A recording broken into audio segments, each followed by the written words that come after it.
안녕하십니까. 장수 신농영농조합법인 대표를 맡고 있는 전대호입니다. 8월달 동영상으로 찾아뵙게 되었습니다. 시간이 정말 빠른 것 같습니다. 오늘 아침에 장수 아침 기온이 21도까지 이제 점점 떨어지고 있습니다. 그 장수는 재배하는 품종이 홍로가 많기 때문에 그 저겹 작업들을 시작하고 있는데 이대로 가면 한 10일 이후 15일이면 아침 저녁으로 20도 이하로 떨어지는 기온이 될 것 같습니다. 얼마 전 예천에서 그 전국 사과 생산자 연합회 회원분들끼리 모이는 자리가 있었는데 그곳에서 많은 회원분들이 저희 동영상을 봐주셨다고 이야기를 해주셨습니다. 그 이야기를 듣고 많은 책임감을 느끼고 있습니다.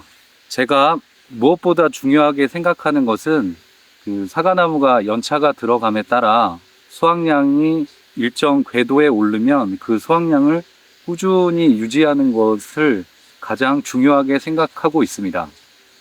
제가 20여 년 동안 사과 농사를 지으면서 새로운 재배법이나 농사 기술이 새로 발견됐다가 없어지고 하는 것을 보면서 사과 재배 방식을 볼 때 그 기본적인 원칙에서 벗어나게 되면 잠깐은 쓰일 수 있지만 이것이 내 농사에 직접적인 도움이 안 된다는 것이 저의 결론입니다. 제가 이야기하는 것이 다소 원칙적인 기본적인 사과 재배 방법일 수는 있겠지만 동영상을 보시는 분들이 나름 자기 과수원에 기본적으로 꼭 지켜야 할 원칙이라고 생각해 주시고 저희 동영상을 봐주시면 고맙겠습니다. 이 뒤에 보이시는 품종은 흔히 저희가 얘기하는 아오리라는 품종입니다. 저희가 가지고 있는 품종은 히라카스가루라는 착색 아오리입니다.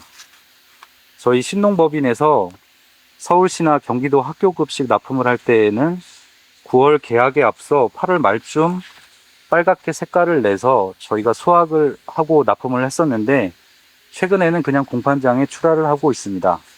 기후가 바뀌면서 착색을 해서 출하하던 아오리가 낙과방지제를 치더라도 낙과 비율이 높아지면서 조금 일찍 수확하고 있습니다. 아마도 다음 주 후반기에는 아오리를 수확할 것 같습니다. 현재 아오리 사과 가격은 확실히 작년과 조금 다른 것 같습니다.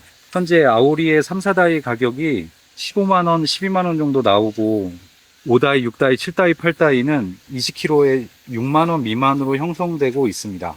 이 정도면 작년과는 좀 다르고 그냥 평년과 비슷한 시세라고 보시면 될 것 같습니다. 이곳 포장은 저희 15년차 되는 후지 품종입니다. 작년 이맘때만 해도 갈색무늬병하고 견무늬 썩은병이 심했는데 올해는 그 화면에서 보시는 것처럼 특별히 잎에도 병반이 없고 열매에도 큰 병이 없는 것 같습니다. 지금 8월 10일 정도의 이 정도 수준이면 수확기까지 무난하게 정상적으로 수확을 할 수 있을 것 같습니다. 저희 집에 사과 착과하는 스타일을 보시면 화면상에 보이시는 것처럼 약간 이렇게 대롱대롱 이렇게 달리는 스타일로 저희가 착과를 시키고 있습니다. 앞서 말씀드린 것처럼 장수는 홍로라는 중생종 품종이 상당히 많이 생산되는 지역입니다. 그래서 지금 저희 과수원에 올라오는 초입에 있는 과수원들은 지금 저겹 작업을 일부 끝낸 농가도 있고 지금 한창 하시는 농가도 있고 그 다음에 한 15일 전후로 해서 그 인부들을 예약하셔서 저겹을 준비하고 계십니다. 그러면 사과 잎을 빨리 따면 색이 날까요? 아니면 착색제를 치면 색이 빨리 날까요? 제 경험을 먼저 이야기하겠습니다. 몇 년 전인지는 모르겠지만 9월 8일 정도에 추석이 빠른 해가 있었습니다. 빠른 추석을 앞두고 한 달 반 전쯤부터 착색 관리를 위해서 인상과리 제품은 물론 다른 많은 제품들을 사용했었고 착색에 도움이 된다는 바닷물을 살포하기 위해서 생선을 나르는 수조 탱크차에게 돈을 주고 저희 법인 사람들이 1톤 넘는 물통에다가 바닷물을 받아서 농약을 칠 때도 넣어서 치고 또 바닷물만 따로 넣어서 칠 때도 있었습니다. 사실 추석이라는 명절은 4년을 주기로 9월 초부터 늦으면 10월 초까지 추석의 시기가 빠를 때도 있고 10월까지 초까지 늦어지는 시기도 있습니다. 이렇게 추석 사과를 농사짓는 사과 재배 농가들은 매우 힘든 작업들을 하고 있는 것입니다. 그래서 좀 전에 말씀드린 그런 작업들을 바닷물을 살포한 후에 결국 그 해에 저희 집은 추석이 지나고서야 사과를 수확했습니다. 오히려 저겹을 너무 일찍 하고 저겹을 너무 많이 해서 평년보다 더 착색이 늦어졌던 경험이 있습니다. 착색에 제일 크게 영향을 주는 것은 저겹 당시에 사과가 보유하고 있는 당도와 또 하나는 우리가 어떻게 할 수 없는 아침, 저녁의 온도에 따라 달라진다고 생각합니다. 이 두 가지가 제일 중요하다고 생각합니다. 비파괴 당도계로 당도를 측정해 보면 사과의 당도가 색깔이 나기 전부터 착색이 될 때까지 일괄적으로 쭉 오른다고 생각할 수 있겠지만 당도계로 측정해 보면 저겹 전 당시 당도가 생각보다 굉장히 높게 나타나고요. 그러니까 아마 우리가 먹는 입에서 느끼는 당도와 비파괴 당도가 조금 차이가 있는 것일 수도 있습니다. 비파괴 당도계상에는 굉장히 높게 나오고요. 그 다음에 저겹을 하면 당도가 오히려 좀 떨어졌다가 후반이 착색이 진행되면서 다시 당도가 올라가는 것을 볼 수 있습니다. 그래서 절대 저겹 전의 당도가 저겹한 다음의 당도를 크게 뛰어넘거나 하진 않습니다. 그래서 우리가 저겹을 할 때에는 저겹 시기와 잎을 따는 양을 항상 신중하게 고려해야 된다고 생각합니다. 그리고 두 번째 요인인 아침 저녁 온도가 20도 이하로 떨어져야 착색이 빨리 진행된다는 것을 알 수 있습니다. 20도 이하라는 것은 아침에 춥다고 느낄 정도가 되어야 착색이 하루가 다르게 진행된다는 이야기입니다. 너무 일찍 저겹을 하면 사과의 맛도 떨어지고 착색도 불리할 수 있습니다. 홍로의 경우 그렇다고 저겹 시기를 너무 늦추면 잎 아래 부분이 누렇게 뜨는 현상을 볼 수 있고 예쁘게 색깔이 나지 않는 사과가 만들어지기도 합니다. 홍로 착색의 경우 성목보다는 유목이 빨리 나고 수세가 강한 나무보다는 수세가 약한 나무가 빨리 나고 달리 말해서 대목이 묻힌 나무보다는 대목이 노출되어 있는 나무가 빨리 나고 사과 착과수가 많은 나무보다는 착과수가 적은 나무가 착색이 빨리 진행되는 경향이 있습니다. 노지 장목 사과의 경우 사람이 할 수 있는 영향이 얼마나 될지는 모르겠습니다. 어떤 신규 농가들은 특히 5년차, 6년차 정도까지의 사과 농가들은 본인이 착색 관리를 위해서 옆면 시비를 살포하고 그 다음에 관수 관비에 이것저것 신경을 많이 썼기 때문에 착색이 잘 된다고 생각하시는 분들이 있는데 제가 개인적으로 생각할 때 5, 6년차 정도까지는 사실 아무것도 안 해도 아무것도 안 한다는 것이 저겹만 제때 하고 반사필름만 제때 깔아준다면 그림같이 착색되는 경우가 많이 있습니다. 제가 너무 착색 관련해서 안 좋은 쪽으로만 이야기를 했는데요. 이미 토양에 황산가리를 뿌려 주었을 것이고 수확 4, 5주 전부터 옆면시비제 인산가리 제품들을 사용하시는 분들이 있을 겁니다. 분명히 이러한 작업들은 후반 비대 효과와 사과의 당도를 높여주는 효과가 있기 때문에 착색에 분명히 도움이 됩니다. 그리고 수확 얼마 전 아마도 한 3주 전부터 꾸준히 일주일 간격으로 칼슘을 살포를 하신다면 제 경험상으로 착색이 좀 더 이쁘고 곱게 나는 역할을 한다는 것을 제 경험상으로도 느낄 수 있었습니다. 결론적으로 말한다면 당도를 높일 수 있는 것, 그것은 햇빛과 사과 잎이 기본입니다. 이렇게 이야기하다 보면 적정 수세 이야기가 다시 나오고요. 그 다음에 대목 이야기가 나오고요. 적정 착과수 이야기가 나올 수밖에 없습니다. 그러면 다시 겨울로 돌아가서 동계 전지전정 이야기를 할 수밖에 없습니다. 그렇다고 보면 제식거리가 나오고요. 결론적으로 사과나무 수영 이야기를 할 수밖에 없습니다. 그래서 사과 재배가 매년 똑같다고 생각되지만 조금씩 달라져야 하고 민감하게 대처를 해야 합니다. 왜냐하면 추석이 빠른 해도 있고 늦은 해도 있기 때문입니다. 그것에 따라서 우리 재배 농가들이 좀 더 적극적인 방법을 선택을 해서 착색 관리와 수세 관리를 해야 하는 것입니다. 그 사과 재배 농가들이 그 요즘 같은 시기에 조류 피해를 이제 많이 보시는데요.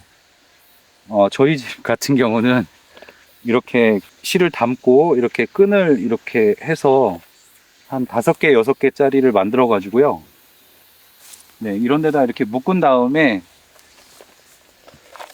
네, 이거를 이렇게 길게 해서 한 2바퀴 정도를 그냥 쭉 지나다니면서 실을 설치합니다. 그러면 이제 그 조류 피해를 좀 최대한 막을 수가 있는데, 제가 이 방법을 택했던 이유 중에 하나는 실에 대한 가격 대비 효과가 그래도 제일 좋은 것 같아서 이 방법을 택하고 있습니다.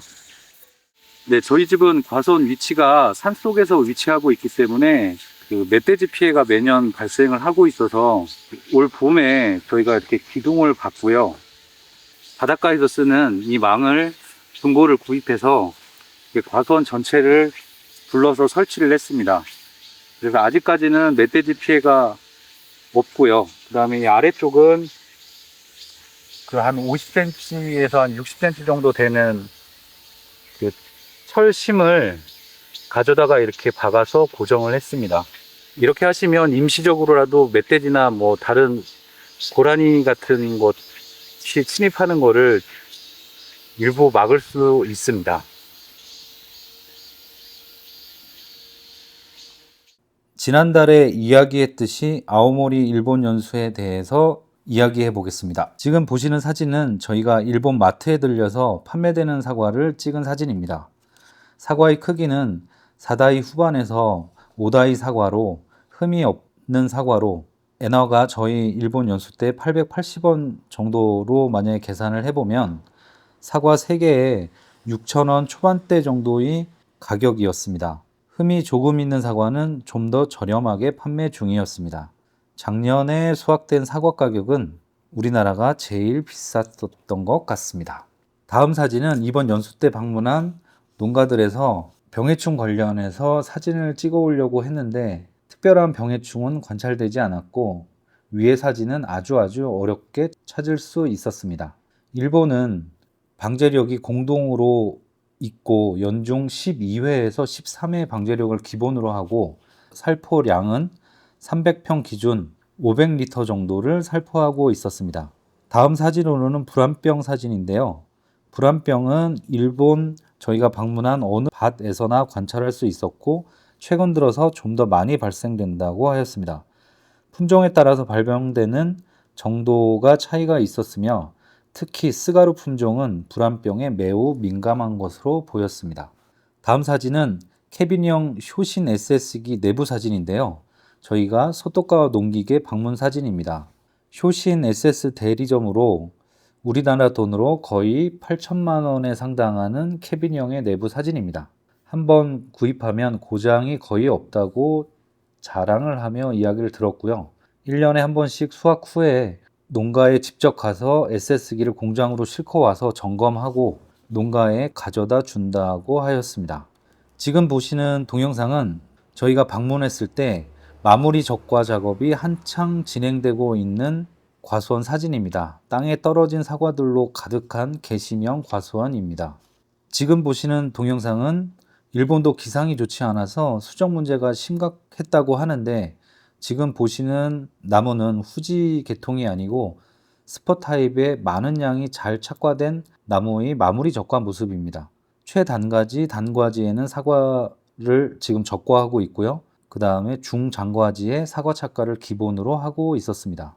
좀 전에 동영상에서 봤던 사과 나무를 찍은 사진입니다. 19년차 나무여서 그런지 착과량도 굉장히 많았고 수확 직전에 오면 정말 장관일 것으로 보입니다. 작년에 찍은 사진을 제가 페이스북에서 찾아서 지금 보실 수 있습니다. 아마 저희가 9월 달쯤에도 일본 연수를 들어가니까 이 나무에 대한 착색 수확 전 사진은 저희가 따로 다시 보여드리도록 하겠습니다. 지금 보시는 사진은 M26 이중 대목으로 4.5에 2.5 제시거리 35년차 사과 착과 사진입니다. 35년차 착과 사진도 올해 기상이 안 좋아서 아래쪽 부분은 착과가 조금 불량하지만 그래도 200개 이상 충분히 사과가 착과되어 있었습니다.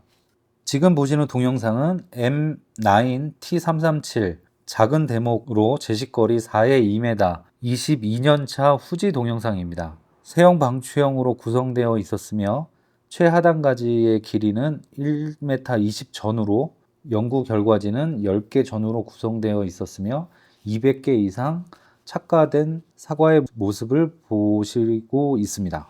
지금 보시는 사진은 같은 22년차 시나노 골드 사진입니다. 과수원 원주는 400개 정도가 달렸다고 하는데 저희가 볼 때 300개 이상 정도는 충분히 착화가 된 사진입니다. 지금 보시는 사진들은 그 22년차 같은 과수원에 있는 후지와 시나노 골드의 측지와 결과지 그리고 사과 착화된 사진들입니다. 한 결과지에는 최대 3개 정도를 목표로 해서 착과를 하고 있었습니다. 그리고 시나노 골드 같은 경우에는 한 결과지가 길어질 경우 사과의 크기가 좀 작아지는 경향이 있다고 이야기하였습니다. 지금 보시는 동영상은 올해 수정 불량으로 착과량이 굉장히 부족해서 도장지를 많이 제거한 모습을 보실 수 있습니다. 지금 보시는 사진은 일본의 히트 상품이라고 해서 제가 사진을 몇 장 찍어 왔습니다. 대왕 잠자리 모형을 달고 다니면 모기나 해충이 달라들지 않는다고 합니다. 지금 보시는 동영상은 M9 작은의 4년생인 유목과원 전체 모습으로 착과량은 평균적으로 50개에서 60개 정도였으며 착과량이 저희가 3월달 동계 전정 때 방문했을 때보다 조금 적게 달렸다고 생각이 들었습니다. 지금 보시는 사진은 좀 전에 봤던 동영상에 나왔던 과원인데 4년생 품종은 K1이라는 품종입니다. 국내에도 재배가 되고 있는 K1은 자세히 보시면 입자루 쪽에 다른 품종보다 더 붉은색을 띈다는 것을 보실 수 있습니다. K1 품종에는 다른 사과의 품종보다 안토시아닌 성분이 더 많은 것으로 알려져 있는데 지금 현재 히로사키 대학에서 분석 연구 중이라고 합니다. 이 분석 연구가 끝나서 정확한 수치가 나오면 안토시아닌 성분 자체가 항산화 물질로 알려져 있기 때문에 K1 품종을 판매할 때는 다른 후지 품종보다 좀 더 항산화 물질이 많은 걸로 마케팅에도 활용할 수 있다고 이야기를 하였습니다. 4년생 세형 방추형으로 된 사진입니다. 유목기 때는 수확량은 조금 적게 출발해서 수관을 확장하고 30년 이상 수확할 수 있는 나무의 기틀을 마련한다고 이야기하였습니다. 6, 7년 차가 지나게 되면 200개 이상의 꾸준한 사과 착과를 하는 방식을 택하고 있었습니다.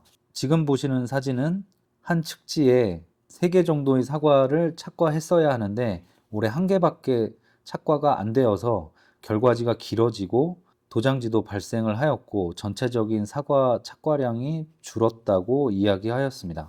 지금 보시는 사진들은 4년생 측지 형태와 사과 착과 형태를 나타내는 사진들입니다. 30년 이상의 정제 수명을 내다본다면 아직 4년차는 사람 나이로 16살 밖에 되지 않아서 무리하지 않고 사과 착과를 한다고 하였습니다. 이 시기는 오히려 연구 측지와 결과지를 만드는 것이 우선이고 점차 수형을 구성을 해서 사람 나이 3, 40대에 일을 많이 하는 것처럼 6, 7년 차 이상이 되면서 사과 착과량을 늘려 최종적으로는 한 나무에 300개를 목표로 그 이후에는 그 수량을 꾸준히 유지하는 것을 목표로 최선을 다하고 있다고 하였습니다.